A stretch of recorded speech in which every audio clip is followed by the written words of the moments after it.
मुझसे लोगों ने बोला है विवेकानंद, नाम उसका नाम विवेक था, मैं उसका नाम विवेकानंद रख दिया। मुझसे प्रश्न बोला कि महाराज ये तपस्वी लोग, ये ज्ञान बांटने वाले लोग बोलते हैं कि आपको 84 लाख योनियों में जाना पड़ेगा।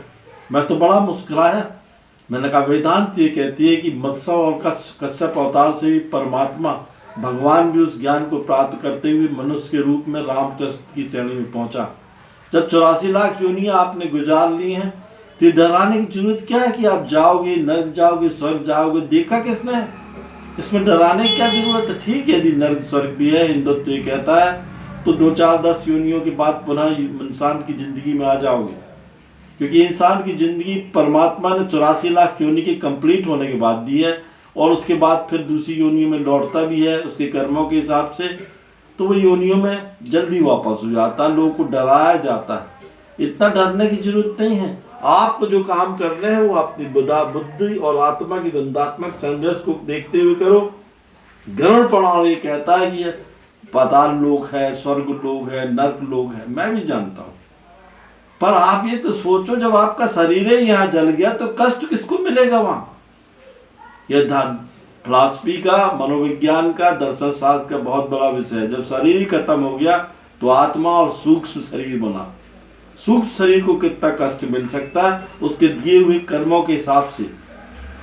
जो ज्ञानी पुरुष होते हैं, जो बौद्ध पुरुष होते हैं, वो बोलते हैं कि आत्मा को सकाम कर्म करना चाहिए, निष्काम कर्म करना चाहिए, किसी कर्म बंधन में रहना नहीं चाहिए, कर्म बंधन से दूर रहना चाहिए। अब आप कर्म बंधन से दूर कैसे होगे? खाना तो आपको खाना ही पड़ेगी, पति पत्नी बच्चे हैं तो उनकी देखरेख तो करनी पड़ेगी। ये जो भ्रम फैलाया गया है उस भ्रम से दूर होना चाहिए। हर एक इंसान को दुख और सुख और ज्ञान यही प्राप्त होता है। जो इंसान दूसरे को कष्ट देता है, इसी योनि में उसको तकलीफ मिलती है, आत्मा सुसुप्त अवस्था में होती है, उसको पहचानना ही मानव का कर्तव्य है।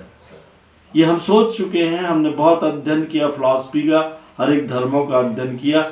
इंसान मरना ही नहीं चाहता।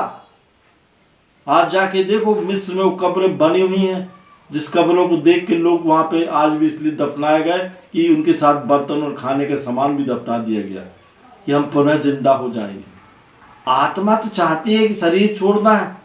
ये एक उसी प्रकार की कॉन्ट्रैक्ट का काम है कि एक हमारे ठेकेदार हैं, उनको ठेके का कॉन्ट्रैक्ट मिला, कॉन्ट्रैक्ट लिया उन्होंने, और जब कॉन्ट्रैक्ट खत्म हो गया तो वो काम बंद हो गया। ऐसे इंसान पैदा होता है एक निश्चित कॉन्ट्रैक्ट के लिए, उस कॉन्ट्रैक्ट को करते करते उसकी जिंदगी गुजर जाती है, और जिस दिन कॉन्ट्रैक्ट खत्म होता है वो चला जाता है। आत्मा का रियलाइजेशन ही पवित्रता है, और वही परमात्मा तक पहुंचने की सीढ़ी है।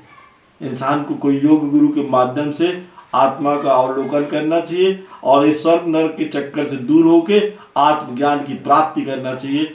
ऐसा मेरे उनको आदेश है। जय राम।